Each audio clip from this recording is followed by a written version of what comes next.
Hey guys, Steve Mortensen here. Welcome to the Angling Adventures Tip of the Week. Today I'm going to talk to you about fishing rods. Now if you're just getting started in the sport of fishing, maybe you can't afford to go out and purchase 15, 20 rods, say for every situation that you're presented with. But there's two setups that I would recommend that you should have.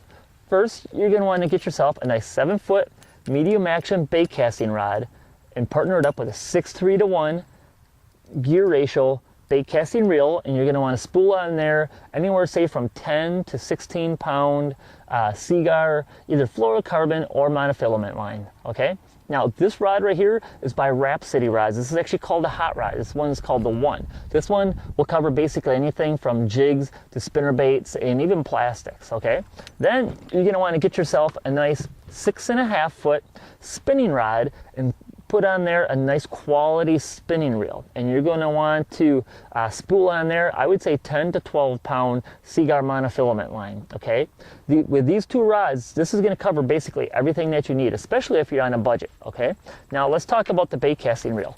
If you're not familiar with using a bait casting reel, this is going to take some practice.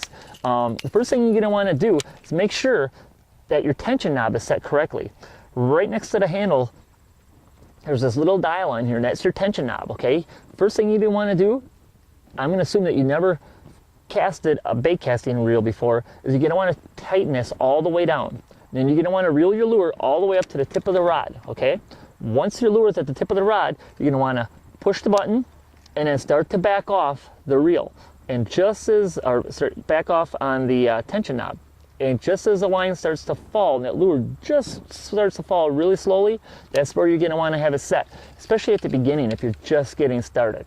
Now you're going to notice that you're not going to be able to cast far, but this is definitely going to help you to prevent some backlashes. And as you get better with a bait caster, you're going to find out how to really start to use your thumb to feather that spool, okay? And this was going to help you to control the line. And through time, you're going to actually start to get better at it, and you're going to be able to back off a little bit more, a little less tension on the tension knob, and you're going to notice that your accuracy is going to get better. You're going to be able to cast that lure and drop it right on a dime, but also your distance is going to get better. And one thing too, when you start to practice, use a little heavier lure. That way you're going to get a little farther distance because that tension knob is going to be set pretty tight. Now, as far as the spinning reel and the spinning combo here, there's nothing you really need to set on here, but here's a little tip for you. If you're out casting all day long and you go and you make that cast, don't close the reel like this and engage it that way. You don't want to do that, because every time you do that, that puts a half a twist in your line. And throughout the day, if you keep doing it and closing it that way, you're going to have a big problem by the end of the day. A big old bird's nest of fishing line here, a big ball of it, and that's no fun. So what you want to do is you make your cast, and then you will close it by hand. That's all you simply do, is close it by hand with your opposite hand. And by doing that, that's going to help to prevent that line twist. So I hope that you can use these tips to help make you become a better angler. Check back next week for another Angling Adventures Tip of the Week.